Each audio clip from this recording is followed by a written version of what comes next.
Hi friends, welcome to my channel super trader Lakshya. और एक और वीडियो लेकर आया हूं मैं आज मार्केट अपडेट्स का। इसमें मैं बात करूंगा एग्जैक्टली निफ्टी, बैंक निफ्टी और कुछ स्टॉक्स के बारे में, जिसमें हमें क्या सेटअप दिख रहा है और क्या पॉसिबिलिटी दिख रही है। और ग्लोबल जो पिक्चर है उसके बारे में बात करेंगे, क्या चल रहा है। ओपन इंटरेस्ट भी देखेंगे आज किस तरीके से उसने क्या क्या ब्लफ किया एक तरह से इंट्राडे वालों को, क्योंकि कल जो था आप देख सकते हैं 13,600 पे 650 पे उसके ऊपर जाने लायक नहीं था मार्केट, लेकिन उसके ऊपर खुला और उसके ऊपर ही पुश करता गया। तो ये एक दिखाता है कि किस तरीके की चीजें हो सकती हैं अगर आप सिर्फ एक चीज पे रिलाई करते हो। ओपन इंटरेस्ट सिर्फ अलोन काफी नहीं है। ट्रेंड लाइन में भी हमने बात की थी, ट्रेंड भी हमने ड्रॉ किया था, सब चीजें हमें देखनी पड़ती है। और उसके हिसाब से अगर हमारे ट्रेंड के ऊपर ही खुल रहा था, ओआई में उसने ब्रेक किया, लेकिन ट्रेंड लाइन में हमारे ट्रेंड के ऊपर खुलना भी एक पॉजिटिव साइन था, क्योंकि फिर हमें वो सपोर्ट बन जाता जो हमारा रेजिस्टेंस था। तो इस तरीके से आपने देखा कि मार्केट ने जो मूव दिखाया काफी वो था, मतलब सरप्राइजिंग था, क्योंकि इतने बड़े पॉजिटिव की उम्मीद नहीं थी, क्योंकि ग्लोबली बिल्कुल शांति है, कोई यूएस फ्यूचर्स में या अपने एशिया में कुछ खास हो नहीं रहा है। तो डेफिनेटली एक सरप्राइजिंग थिंग था। लेकिन जो भी चीजें हुई हैं उससे अब क्या निकल के आता है और अब हमें क्या करना चाहिए, ये पिक्चर के बारे में हम बात करेंगे। उससे पहले एक सबसे इंपॉर्टेंट चीज कि अगर आप चैनल पे नए हैं तो चैनल को सब्सक्राइब करिए और अपना लाइक बटन दबाइए अगर आपको अच्छा लगता है, और अपने दोस्तों से भी शेयर करिए जो कि फालतू के यहाँ वहाँ बुलेटिन में सब्सक्राइब करके बैठे हैं, पैसे खर्च कर रहे हैं। तो ये वीडियो उनको हेल्प करेगा और एक आइडिया देगा। मैं नहीं कह रहा इसको ट्रस्ट करना है, मैं कह रहा हूँ अपना दिमाग भी लगाना है, और कोई बता रहा है उसको भी ट्रस्ट करना है। समाचार भी देखो, न्यूज भी देखो, सब देखो, सुनो सबकी और करो अपने मन की। यही होना चाहिए ट्रेडर के दिमाग में, करो अपने मन की नॉलेज के साथ। बिना नॉलेज के तो मन में तो कुछ भी होता रहता है, राइट। उसमें तो लगता है ड्रीम 11 में भी पैसे बन जाएंगे, रमी सर्कल में भी बन जाएंगे, तो वही सोच के अगर आप आओगे तो मुश्किल हो जाएगी। तो सीख के करो और करो अपने मन की नॉलेज के साथ करो। अब हम बात कर लेते हैं, यहाँ पे इंपॉर्टेंट पॉइंट है जो कि आपका कंट्रीब्यूशन चार्ट है। तो कंट्रीब्यूशन चार्ट में आज सबसे इंपॉर्टेंट चीज ये थी कि आज मेजर स्टॉक्स ने काफी स्ट्रॉन्ग मूव दिखाया। जो मैंने कल बात की थी, मेजर स्टॉक्स पीछे की तरफ थे, आज रिलायंस ने सबसे बड़ा मूव दिखाया, HDFC bank, HDFC, ICICI, Kotak. तो ये जो पिछले शेयर थे कल के दिन, आज इन्होंने लीडरशिप ली। और कल मैंने आईटी का जो आपने एनालिसिस देखा होगा, उसमें मैंने क्लियरली कहा था कि ये आईटी के स्टॉक्स आपको यहाँ से गिरते हुए दिख सकते हैं। और आज आईटी में जिसने भी शॉर्ट किया होगा खुलते ही, तो काफी अच्छा डिप दिया उसने। आईटी में ऑलमोस्ट इन्फोसिस ने 2% का एक टाइम पे फॉल था, और ओवरऑल इंडेक्स भी काफी गिरा। तो ये एक अच्छा आउटकम था जो हमने एनालिसिस के बेस पे किया था। तो सीखने को ये मिलता है कि अगर इस टाइप का स्ट्रक्चर दोबारा बने तो आप उसको चेज मत करो, आप देखो कि उसमें डिप आता है और डिप के बाद बाय करने का आप सोचो। तो आज जो डिप आया है शायद वो बाइंग जोन हो सकता है, लेकिन कल का जो क्लोज था वो बाइंग जोन नहीं था। तो ये एक लर्निंग है इसके बाद। और ओवरऑल रिलायंस का जो रैली आया वो सेकंड हाफ में आया, ऑलमोस्ट 30 पॉइंट्स का, जिसने ये जो लास्ट का जो आपने मूव देखा है निफ्टी में 100 से 150 160 पॉइंट गया, इसमें 30 पॉइंट्स तो अकेले रिलायंस ने कंट्रीब्यूट किया है। तो काफी बड़ा इसका भाग था यहाँ पे। एक और चीज का यहाँ पे इंपॉर्टेंट चीज है जिसके बारे में बात करना चाहता हूँ, जो है आपका सेबी का जो नया रूल आया है। बहुत सारे लोग उससे परेशान हैं, जो लोग कहीं लेवरेज यूज करके इंट्राडे में सेलिंग कर सकते थे, फ्यूचर में बाइंग कर सकते थे, ये सब चीजें कर सकते थे। लेकिन उसके बाद और भी कुछ चैलेंजेस थे। क्या चैलेंजेस थे कि मार्जिन जो अकाउंट होता है आपका, उसमें आपको अलग अलग कमोडिटी और अलग इक्विटी का पैसा मैनेज करना पड़ता था। और दोनों में आप इधर का पैसा उधर नहीं कर सकते, उधर का पैसा इधर नहीं कर सकते, पे आउट करो फिर इसमें डालो। तो वो एक बहुत झंझट था जो लोग कमोडिटी और इक्विटी दोनों में ट्रेड करते हैं। तो अभी यहाँ पे फायर्स का मैं दिखा रहा हूँ आपको। तो फायर्स ने भी यहाँ पे इंट्रोड्यूस किया सिंगल मार्जिन अकाउंट। तो ये एक बहुत इंपॉर्टेंट टॉपिक है जिसके बारे में 1 मिनट मिलूंगा आपको बताने के लिए, कि सिंगल मार्जिन अकाउंट जो है वो इतना इंपॉर्टेंट है कि आपका टाइम बचाता है। पहली चीज, अपॉर्चुनिटी अगर आपको कमोडिटी में मिल रही है या अपॉर्चुनिटी आपको इक्विटी में मिल रही है, दोनों अपॉर्चुनिटी को आप एक ही लिमिट के साथ यूज कर सकते हो। तो आपको इसमें पेन जब ट्रांसफर करते हो पैसा, तो एक ही साथ ट्रांसफर करोगे, एक ही अकाउंट में करोगे, और वो दोनों कमोडिटी और इक्विटी दोनों में यूज होगा। तो सिंगल मार्जिन अकाउंट फायर्स ने इंप्लीमेंट कर दिया है। अगर किसी को यूज करना है, इसके बारे में ज्यादा जानना है, तो आप गूगल कर सकते हो फायर्स का जो सिंगल मार्जिन अकाउंट है उसके बारे में। और इसके बेनिफिट सबसे अच्छे हैं कि जब आप पे आउट करते हो तो भी आपको एक ही जगह से पे आउट करना है, पेन भी एक जगह से करना है, और यूजेज भी एक ही जगह से होगा।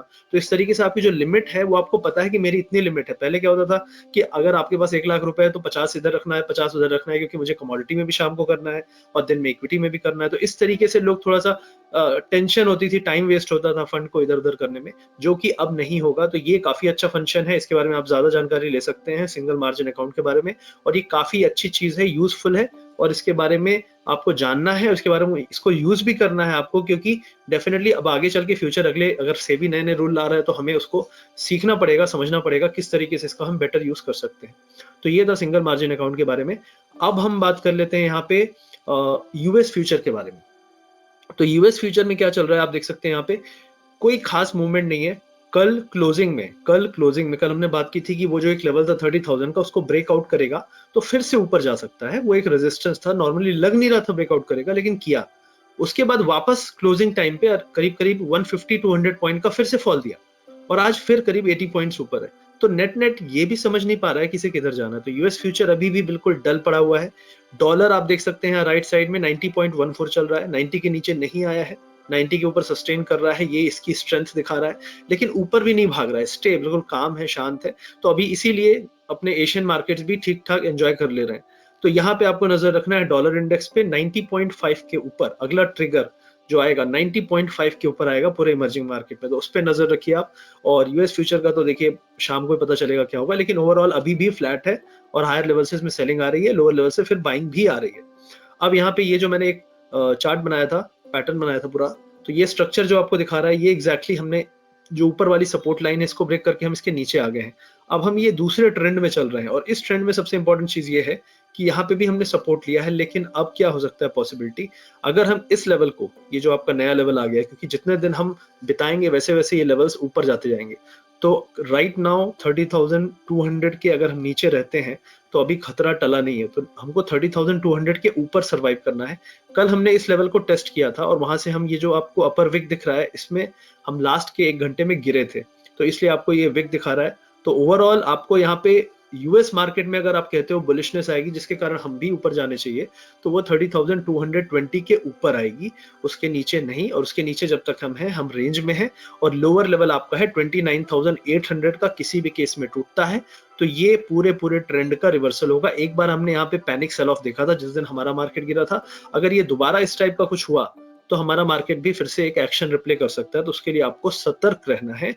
मैं ये नहीं कह रहा हूं कि आपको शॉर्ट करना है, शॉर्ट करने के लिए मौका मिलेगा, शायद ना मिले अगर गैप डाउन होता है, लेकिन नॉर्मली अगर इंट्राडे में होगा तो मौका आपको मिलेगा और समझ में आ जाएगा आपको कि लेवल्स टूट रहे हैं। अब हम बात कर लेते हैं यहाँ पे नैस्डैक के चार्ट के बारे में। तो जो नैस्डैक है वो तोप का गोला है, आप देख सकते हैं ये तोप की तरह ऊपर उठा हुआ है, शायद चाइना की तरफ मुंह करके खड़ा हुआ है लेकिन जो भी है, यहाँ पे एक ट्रेंड लाइन ये है, एक नीचे ट्रेंड लाइन सपोर्ट की है, ये एक नई ट्रेंड लाइन चालू हो गई है, और ये क्या दिखा रहा है कि भाई ये कुछ अलग से ही है, ये इसका पार्ट नहीं है। ब्रेकआउट कह सकते हैं, लेकिन मुझे नहीं लगता ये ब्रेकआउट है, एक्सेप्शनल लग रहा है। तो अभी इस एरिया को हम किस तरीके से लेंगे, मेनली 12,600 का लेवल, 660 पे हम हैं, अगर 600 का लेवल टूटता है तो ये रिवर्सल चालू हो जाएगा यहां तक 11,925, मतलब 600-700 पॉइंट का फॉल आएगा, जो कि करीब करीब 5% का फॉल है नैस्डैक में। तो नैस्डैक भी बहुत ही क्रिटिकल एरिया में है, और अगर किसी भी केस में टेक में वीकनेस आती है नैस्डैक में, 12,600 के नीचे आता है, 580 600 के आसपास, तो आपको यहाँ पे बड़ा फॉल दिख सकता है। तो इसको भी नजर रखिए। आपको लगता होगा कि नहीं इंडियन मार्केट तो ऊपर ही जाएगा, नहीं, सब इसकी दुआ है। जब तक दुआ बनी है एंजॉय कर लीजिए, जिस दिन इसकी दुआ नहीं रहेगी उस दिन आपको 2-3 दिन पहले जो दिखा था उसका एक्शन रिप्ले दिखेगा, और इस टाइम उससे बड़ा एक्शन रिप्ले दिखेगा। सिंपल रीजन है कि इस बार कुछ लोग नए हैं जो बुलिश हो गए होंगे इस डिप के ऊपर आने के बाद, क्योंकि हमेशा कई लोग दल बदलते हैं, राइट, बुल से बियर। लेकिन अगर आप यहाँ पे शॉर्ट करने का ही वेट कर रहे हैं तो मेरे हिसाब से अभी इसको वेट करो, तभी आप कर सकते हो। लॉन्ग साइड में आपको पता है सपोर्ट यहाँ पे है 11,950, ये सपोर्ट एरिया है अगर ये टूटता है तो ये आपका नैस्डैक हो गया। यहाँ पे बात कर लेते हैं थोड़ा ओपन इंटरेस्ट के बारे में। तो ओपन इंटरेस्ट में जो खेल हुआ है उसको थोड़ा मैं आपको समझाना चाहता हूँ। मेनली ये मैंने अगले एक्सपायरी का खोल रखा है, आज के एक्सपायरी का नहीं खोला हुआ है। तो बेसिकली हमारा 600 पे अच्छा खासा ओपन इंटरेस्ट था इस एरिया पे, मतलब इस एरिया के ज्यादा से ज्यादा 50 पॉइंट्स हमें आना चाहिए था, लेकिन हम खुले ही उसके ऊपर। ये एक बहुत बड़ा, क्या कहते हैं उसको, ब्लफ होता है या कह सकते हो आपकी, ये एक दिन पहले ही सोच के बैठे थे कि भैया सुबह उठते ही उड़ा देंगे इनको, सीधी सी बात है। जो लोग यहाँ पे डिफेंड करके बैठे थे इस लेवल को, मतलब 13,600 650 के कॉल सेल करके बैठे थे। अब यहाँ पे क्या हुआ है, 600 के बाद क्या हुआ, 700 पे इन्होंने अच्छी खासी पोजीशन बना ली सुबह ही, और उसके बाद इन लोगों ने एक डिप, जो पहला डिप आया था आपने देखा होगा, अच्छा खासा डिप आया था, 100 पॉइंट का डिप आया था, उसमें हमने शॉर्ट करके काफी, जो जिसने बुक किया होगा तो डेफिनेटली 100 पॉइंट का डिप, वो भी एक्सपायरी के दिन। और जो पुट्स थे ऑलमोस्ट उन्होंने दिया है 150%, ठीक है, 30 रुपीज का पुट 80 गया है, तो अच्छा खासा पैसा बना होगा।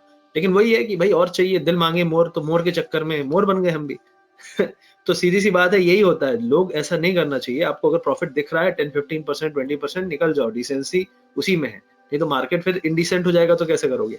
तो यहाँ पे आप देख सकते हो 13,700 पे राइट नाउ, अगले एक्सपायरी की बात कर रहा हूँ, 13,700 पे ये आपका पुट साइड में नया ओआई क्रिएट हुआ है और 22 लाख में से 15 लाख मतलब almost 70% of the existing OI आज एडिशन हुआ है, जो कि दिखा रहा है कि आज के मूवमेंट के बाद ये नया खेल यहाँ पे तैयार किया गया। अब इस एरिया में क्या है आपका कॉल साइड में क्या देख रहे हैं आप कि एग्जैक्टली आप देखेंगे 13,700 पे जहां पे हम ऑलमोस्ट क्लोज हुए हैं, यहाँ पे आप देखेंगे कि 750 पे हुए हैं, लेकिन 700 पे आप देख सकते हैं यहाँ पे जो नया एडिशन है, ठीक है, कॉल साइड का, वो छोटा सा ही है, बहुत ज्यादा खास एडिशन नहीं हुआ। और यहाँ पे जो आप देख सकते हैं कि ऑप्शन सोल्ड किए गए हैं आपका 13,700 पे, 750 पे भी सेलिंग है, 800 पे भी सेलिंग है। तो आप देख सकते हैं 800 पे अभी करंटली अच्छा खासा वाई है जो आपको ऊपर की तरफ रेजिस्टेंस बन के है, मतलब 50 पॉइंट ऊपर आपको रेजिस्टेंस है। और एग्जैक्टली जहां पे हम हैं वहां पे भी आपको ऑप्शन सेलिंग हो रही है। इसका मतलब है कि बहुत ज्यादा कन्विक्शन ऊपर साइड नहीं है, जा रहे हैं धीरे धीरे धुक धुक करके हुए जा रहे हैं, लेकिन वहां पे कन्विक्शन नहीं है क्योंकि सेलिंग लगातार जारी है। लेकिन आज जैसा अगर मार्केट होता है तो ये जो पूरा डेटा है, ये पूरा डेटा गलत साबित हो जाता है। इसलिए मैं कहता हूं कि सिर्फ डेटा पे मत जाओ। अगर आप देखेंगे, हम ट्रेंड लाइन पे भी जाएंगे, ट्रेंड लाइन जो बोल रही थी वो ये थी कि 600 650 के ऊपर अगर खुलता है और वहां जाता है तो डेफिनेटली वो ब्रीच होगा उस ट्रेंड लाइन का जो आपका रेजिस्टेंस है।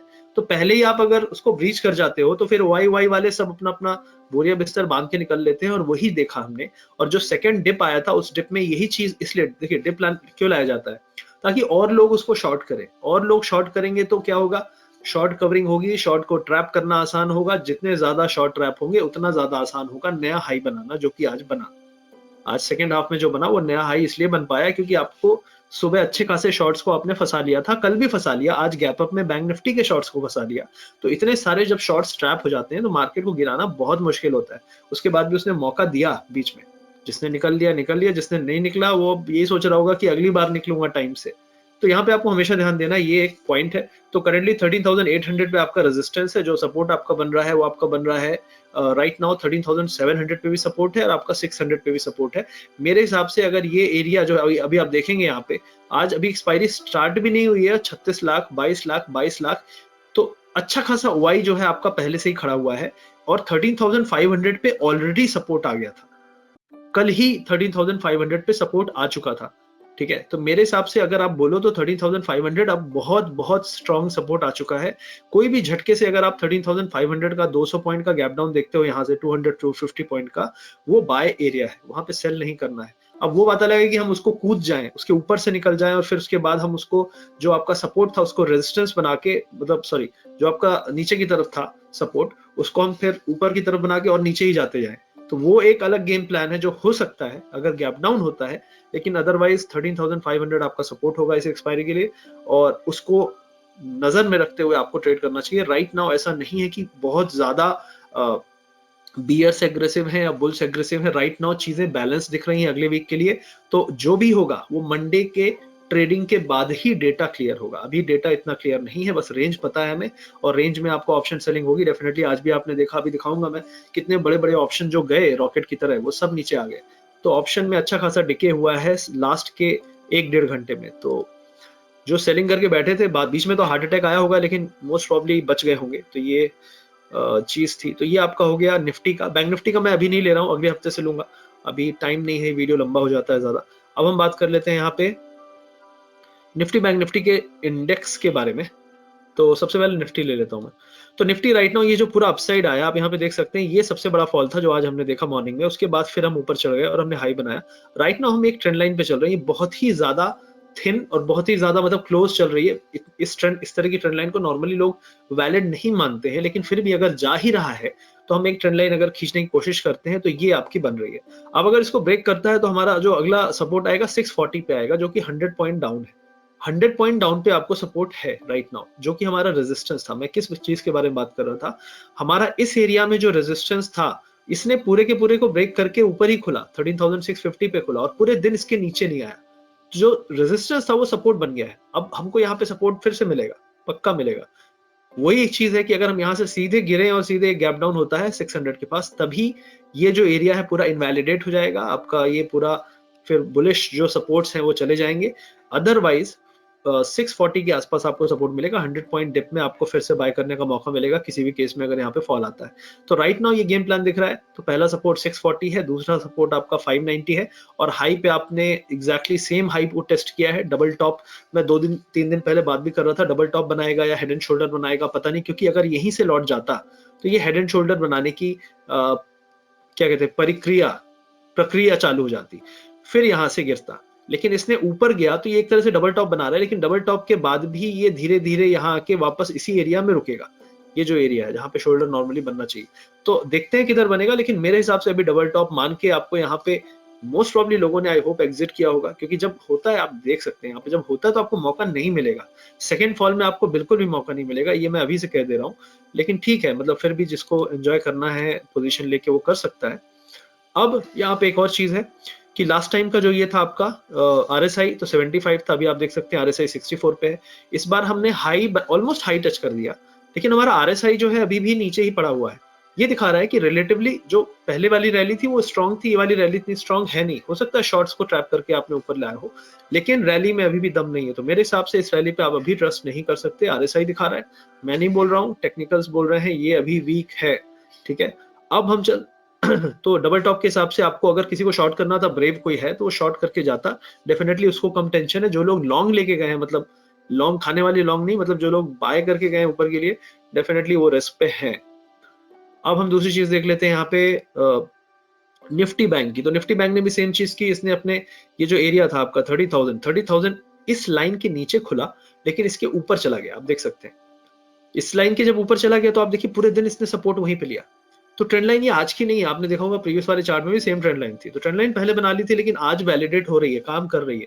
इसलिए कहते हैं कि नॉलेज जो है काम आता है भविष्य में, या भूतकाल में तो काम नहीं आया लेकिन भविष्य में जरूर काम आएगा। तो डेफिनेटली आपको एक चीज करनी है अब यहाँ पे, आपका सपोर्ट कहाँ पे है 30,250 एरिया, 200-250 के एरिया के आसपास जब तक हम हैं बैंक निफ्टी में कोई दिक्कत नहीं है। सेम चीज यहाँ भी है, बैंक निफ्टी का जो मोमेंटम है इतना स्ट्रांग नहीं है, लेकिन जो निफ्टी की स्ट्रेंथ है वो ज्यादा कमजोर है। बैंक निफ्टी की स्ट्रेंथ फिर भी इतनी कमजोर नहीं है कंपेरेटिवली। अगर आपको शॉर्ट करना है तो 30,200 के नीचे ही सेल करिएगा, अभी सेल करने लायक नहीं है। लेकिन जो मैंने आपसे कही थी बात की, डबल टॉप बनेगा, और डबल टॉप मैं इसको भी डबल टॉप मान सकता हूँ, क्योंकि बैंक निफ्टी कंपेरेटिवली कमजोर था निफ्टी से पहले भी, और ज्यादा गिरा था जब उस दिन फॉल आया था। तो बैंक निफ्टी में मुझे नहीं लगता कि ये जाके दोबारा एक बड़ा वाला हाइट बनाएगा, लेकिन बना भी सकता है। मैं नहीं कह रहा हूँ कि कुछ भी पॉसिबल यहाँ पे है या नहीं है, दोनों चीजें पॉसिबल है। लेकिन राइट नाउ लग रहा है कि हम इस एरिया पे अगर निफ्टी कंसोलिडेट होकर यहाँ से डबल टॉप में गिरता है तो निफ्टी को बैंक निफ्टी फॉलो करेगा, ना कि उल्टा, वाइस वर्सा। और दूसरी चीज है स्ट्रेंथ की बात, तो बैंक निफ्टी ठीक ठाक स्ट्रेंथ में आ गया है, तो निफ्टी जो है वो ज्यादा कमजोर हो सकता है भविष्य में in comparison to bank Nifty. ठीक है, तो आपको ये कंपैरेटिवली देख के चलना है कि किसको मुझे शॉर्ट करना है, किसको लॉन्ग करना है। अगर डिप में आपको सपोर्ट पे बाय करना है तो बैंक निफ्टी को, और रेजिस्टेंस पे सेल करना है तो निफ्टी को। रिलायंस को छोड़ दीजिए, आज रिलायंस ने अपना एक काम किया है, उसको मैं दिखा देता हूँ। वो कुछ ऐसा नहीं है कि बहुत ज्यादा उसकी लीड आने वाली है और ऊपर जाने वाला है, लेकिन ठीक है, जो भी आज हुआ उसको हम चेक कर लेते हैं एक बार।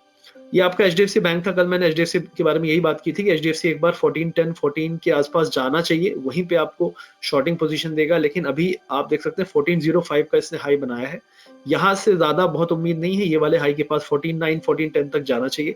अगर 14.10 को भी क्रॉस कर जाए तब आपको 14.30 14.40 14.50 तक भी जा सकता है। लेकिन 14.10 जो एरिया है ये काफी बार यहाँ पे सेलिंग आ चुकी है पहले भी, तो इस एरिया में मुझे लगता है कि इसको थोड़ा सा मशक्कत करनी पड़ेगी। और ओवरऑल इसमें स्ट्रेंथ की कोई बात नहीं है, कोई इतनी कमजोरी नहीं है, लेकिन ओवरऑल न्यूट्रल है, रेंज में है। आप देख सकते हैं यहाँ पे ये जो रेंज चल रही थी, इसी रेंज में हम घूम रहे हैं। तो ये रेंज जो है ऊपर टूटेगी या फिर नीचे, वो देख समय बताएगा। लेकिन आपको जो बड़ा मूव मिलेगा रेंज के ऊपर मिलेगा, 1450 के ऊपर या फिर आपका 1360 के नीचे। अब रिलायंस की बात कर लेते हैं। जो रिलायंस आपका आज इसने लास्ट के 1 घंटे में निफ्टी को बचाया, तो रिलायंस का आप देख सकते हैं ये लास्ट में जो फॉल राइज आया था 1953 से ऑलमोस्ट 1998, तो 50 पॉइंट का जो राइज आया है वो लास्ट के ऑलमोस्ट आप कह सकते हैं 3 घंटे में, 3 घंटे में नहीं 40 पॉइंट्स का।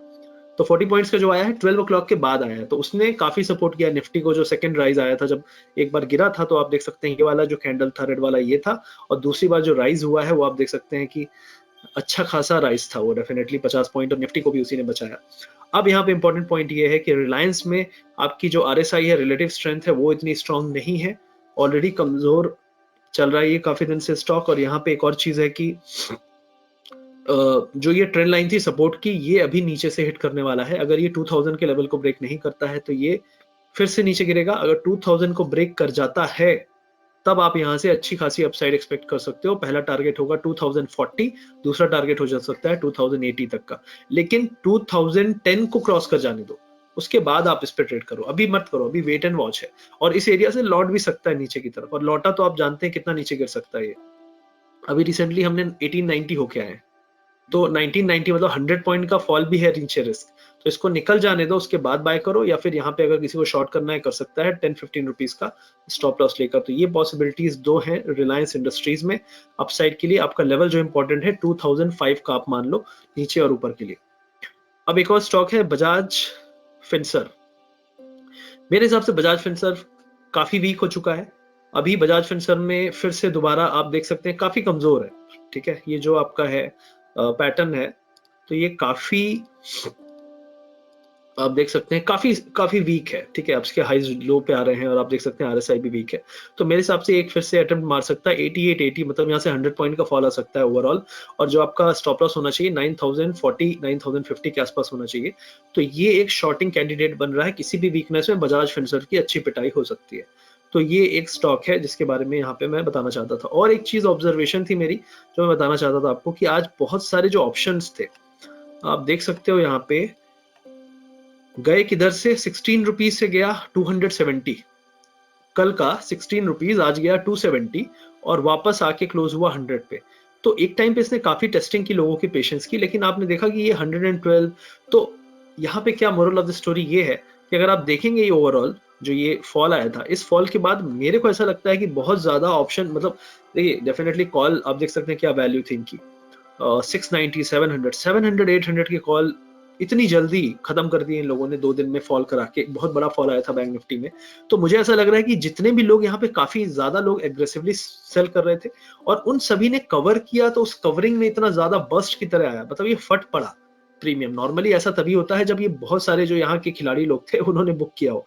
तो ये हो सकता है एक रीजन, लेकिन इसके पहले बिल्कुल इसने साइन नहीं दिए। लेकिन कल सेकेंड हाफ में आपने देखा बैंक निफ्टी अचानक से स्ट्रांग हो गया था। अचानक से, पहले नहीं था लेकिन सेकेंड हाफ में अचानक से स्ट्रांग हो गया था। तो शायद वो साइन दे रहा था। तो इस तरह का कभी हो एक दिन पहले क्लोजिंग के टाइम पे कोई भी निफ्टी या बैंक निफ्टी आपको एक्सपायरी के एक दिन पहले स्पेशली ऐसा कुछ साइन दे, तो उससे आप कोशिश करो कि उससे पहले के इवेंट्स को समराइज करने की कोशिश करो, काफी समझ में आएगा क्या हुआ था। तो मेरे को लगता है यही एक इवेंट था। लेकिन हाँ, अगर ऑप्शन सेलर के थोड़ी कलेजा रहा होगा तो डेफिनेटली वो बच गया होगा। जो निकल गए होंगे तो निकल गए होंगे। लेकिन ओवरऑल काफी बड़ा दिन था ऑप्शन बायर्स के लिए, जो कॉल ऑप्शन बैंक निफ्टी का बाय करके बैठे थे। ऑलमोस्ट यहाँ पे आप देख सकते हैं कि कितने रुपए, 30 रुपीज 268, मतलब लो है 30, हाई है 268। तो कितने गुना गया, 20 टाइम्स पैसा बना है लोगों का। तो डेफिनेटली बहुत बड़ा है। 20 टाइम्स नहीं, 10 टाइम्स, 8 to 10 टाइम्स पैसा बना है। तो ये चीज है। तो ओवरऑल ये समरी थी आज के वीडियो की। आई होप ये वीडियो आपको अच्छा लगा। आई थिंक मैंने पूरी चीजें कवर कर ली हैं। और थोड़ी नजर रखिए अपने यूएस फ्यूचर पे क्या करता है, और उसके बेस पे ही हम डिसाइड कर पाएंगे कि नीचे जाएंगे ऊपर जाएंगे। लेकिन ये लंबा वीकेंड है, लंबे वीकेंड में इंट्रोस्पेक्ट करिए, सोचिए आपकी क्या गलतियां थी, क्या करना चाहिए था, क्या नहीं करना चाहिए था। हर आदमी करता है, हर आदमी अपने पूरे हफ्ते को देखता है, मैंने किस जगह पे क्या डिसीजन लिए, क्या डिसीजन ले सकता था बेटर, या क्या गलतियां की, उन सबको रिवाइज करिए और इसी तरीके से आप इम्प्रूव कर सकते हैं। और वीडियो अच्छा लगे तो लाइक और शेयर जरूर करिएगा। Thank you very much.